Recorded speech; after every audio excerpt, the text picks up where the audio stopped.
Hey everybody, welcome back to Sisters of Craft. Today we are doing an unboxing and attempting to convert an Epson Eco Tank ET4760 printer and turn it into a sublimation printer to better enhance our crafting abilities. Yes. So we just got this in. We're going to take it out of the box, figure out how to convert it into sublimation. We do know that before you can switch it, you have to remove their ink. You cannot use the ink that comes with it. You have to use special sublimation ink. And these were purchased where? Amazon. On Amazon. Everything came from Amazon. And this is the Printer's Jack brand, 400 milliliter sublimation ink. Comes with black, cayenne, magenta, yellow, and it says new. So you can go to printers/jack.com to get more information about it. But in order to do things for sublimation, it has to be a high level of polyester, preferably 100% of polyester count. But there is a guide that I saw online. If I can find it, I'll pop a picture up on how bright your products will come out depending on the percentage of polyester that's in the material. So we're gonna crack this sucker open and see what it's all about.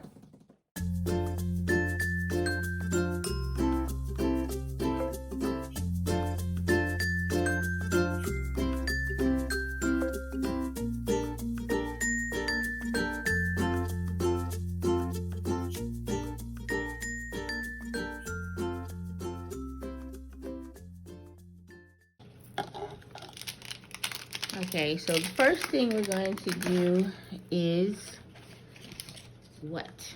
We're going to remove the ink from here. You gotta twist this off. These are the inks that came with the printer. So it came with the black and the blue. This is blue. That reddish color and yellow. Magenta. I'm gonna just pour it over. Now, what can be used with this ink? Or are we just throwing it away? Just taking one for the team. Taking one for the team, I guess. If somebody has a Epson printer that you would like to purchase this, just let us know and I won't throw it away. That's a good idea. Just like resell it. If you want it. Because otherwise, it won't go in the trash. So these are my cups for my resin. So we're going to empty out each one, and then we're going to wash out these bottles completely to put the other ink inside. All right, so once we rinsed out all of the bottles completely, see there's no evidence of the other ink. This was the pink one. I had to pull the label off because some of it spilled on the outside. But rinse them out completely. Then you're going to dry. Make sure you let them dry. We've been using a paper towel and a heat gun because we're impatient and we don't want to wait a long time for it to dry. And also we rinsed out the tops as much as possible. This part really wouldn't come out, but in this, in the chamber is clean. So I believe that's the important part. And then, rinse out the tops as much as possible as well. So once these are completely dry, we're going to transfer. This is the sublimation ink. And this is how it comes. Comes with these little squeeze tops like that. And we're going to squeeze these into those. And it also comes with these little syringes. But that would take a long time to fill with this little needle to put it in the syringe because you have to put it into the ink chamber. And we'll show you that when we get to it. But basically, you match the colors and then you put the bottle on top and it will take the color down into the ink vessel. All right, so once it's dry, we've taken out the other ink. And what we did was just put a little hole in the top of this cap to be able to just squeeze it in like this instead of trying to pour it in and reduce the effect of making a mess, or the inevitability of making a mess. So it's a lot easier to do this, especially considering you're going to empty out the sublimation ink anyway, and you're just going to throw it away. So there's no need to worry about why you put a hole in your top. But you see how fast that's filling up in there. So just a little tip that we have found helpful. So we're going to continue to fill the bottles. Okay, so now we're going to fill our tank. So we have our tops on, and inside of here, you just have to line it up, right? I guess it doesn't matter which side. Then I push? Nope. You just push it down to make sure it's locked. Oh, it's already coming out. Oh, shoot, look. It's already filling it up. Wow. You don't squeeze it or nothing. Nope, I can feel it coming out of here. And I did read that it will stop on its own. Oh, that's good.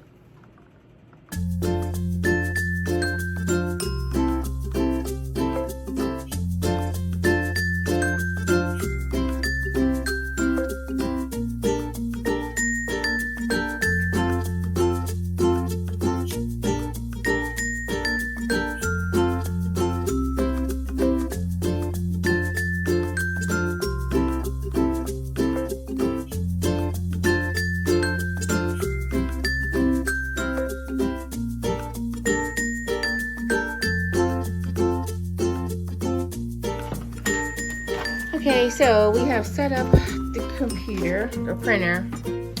We had to, you know, connect it to the internet and all that stuff. We're about to do a test print to see if we can do it. So, of course, I had to do Pisces Do It Better, because we do, honey, boom. So this is the paper we're using, Sublimation paper, 8.5 by 11. And you put it shiny side down, but it has stuff on the back. So obviously the printed part faces up. So we're putting the paper in now. And let me go back here real quick and just give you an idea of what we did. So I found this Pisces picture online, and then I saved it to the computer, and then I went to my it's like you would do another open design space. I went into images, upload, so I'm uploading, and I got it from the computer.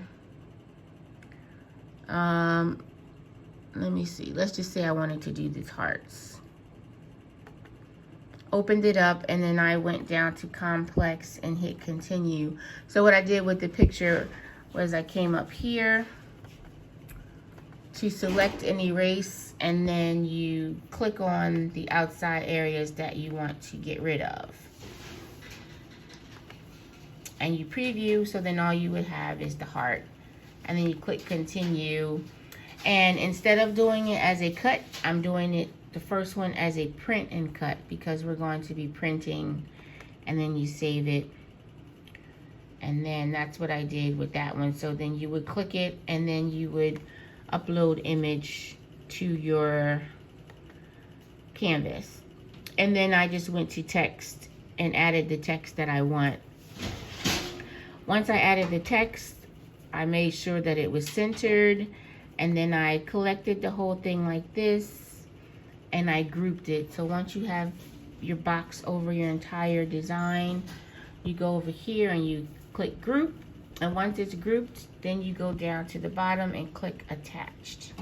See, right now it says detached because I've already attached it. If this seems confusing, let me know. We can go and do a whole how to enter a design space. But right now we're just testing out the printer. So once I do that, I go up here to make it, and then that takes me back to this screen. And make sure we are still mirroring our work. So before you print, make sure you click on the little mirror, and it will take it backwards. And we're going to continue. Now, this is our first time using it, so we have to set our device. So I'm going up here. Oh, Says no device found. It's looking for this. Hold on, let's connect it. 1 second. Okay, so I had to come back to this screen because I realized that my print cut setting was not right. So once I connected it and attached it, I had to flatten it to make this say cut and print. So I had to come back and do that. See, I'm learning. So I'm going back to make it, and I'm back on this screen, and I'm going back over here to mirror, and then I'm going to continue. So now what I am doing is going here, because it was set to print, I'm going to send to printer, and want to make sure we turn off the bleed. And I need to click on here to find the printer, and it is the Epson ET4760 series. All right, here goes nothing. We clicking that print button.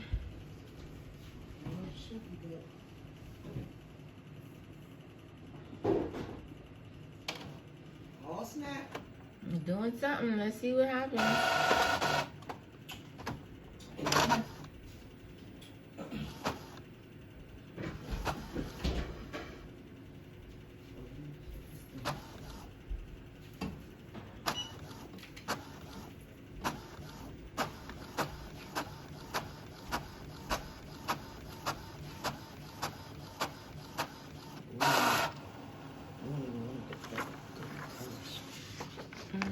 So that's how it came out.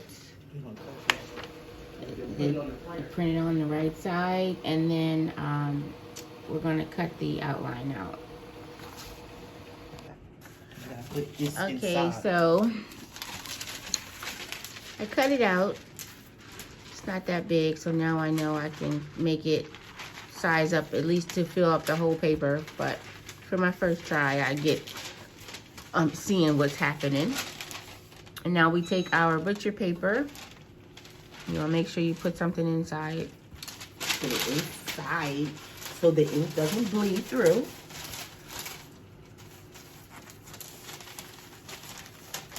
If I know how to get it straight. Tintiness. And we did roll the shirt first to get any extra lint off of it. And then you want to put a nice little warm press on top. And then she's going to put it down. No, you put it where you want it. Because I know you do. Face down on the paper. Hopefully that's centered. Y'all know my centering is horrible. I normally, when I center, I do like this. I just do it through the V. I do like that. And do like that. Then you know, it's basically centered. Yeah. There you go. All right. Down, and then we're going to. And I do know with this, you don't move it around. You just sit it on it. And straight down. And if you're using a regular heat press, you would just pull it down and sit. You can just, you know. That's what's in that box. Apply a little pressure. And we're doing 45 seconds at 400 degrees. And apply some pressure.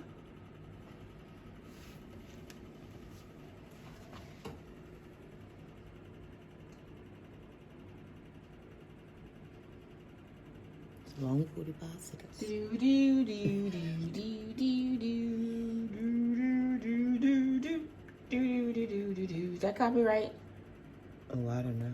Boom, boom, boom, boom, boom, boom. Lift up. Oh, the paper came. You didn't trim it all the way off. You didn't trim all the black off. I thought I trimmed all the black off. But the color is radiant. Yeah, I see. Hope y'all got better cutting skills than I do. I thought I got it all off, but it's okay. It's a practice. That's how good it is. It's nice. I see it's right on there. No color bleeding. Didn't bleed through. Did not go through. And now it's actually on the shirt, which would have been wonderful. Well, if I made it bigger, first of all, and if I cut right. All right, so we made another shirt because we had to redeem ourselves, and this one came out really great. The design is bigger. We used the paper cutter this time to make sure that it was cut properly. And look at that, and all the colors are nice and bright. Even the white came out and the pearls really well. So I think we figured it out. Thank you so much for watching. We hope you enjoyed this video. If you did, make sure you hit that like button. Make sure you hit that subscribe button if you are not subscribed. And as always, leave us a comment down below if you have any tips or tricks that can help perfect our craft. We will see you in our next video. Bye.